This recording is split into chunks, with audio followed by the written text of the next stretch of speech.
Hello everyone, welcome back to the channel. In this video, I'm going to create a quick in-depth comparison review about these two AI workflow platform, which is Taskade and Notejoy. So we get started with a quick analysis about these two AI platform. Taskade is a flexible all-in-one collaboration platform designed for people who want to streamline their team's workflow. It lets you combine tasks, note, goals, and streamline in a unified space.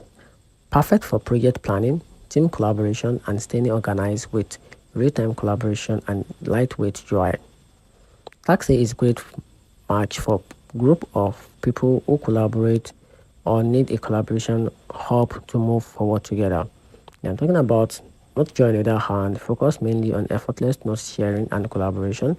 It it lets you and your team create, organize, and collaborate on document in real time, making it perfect for sharing meetings, notes, ideas, and knowledge.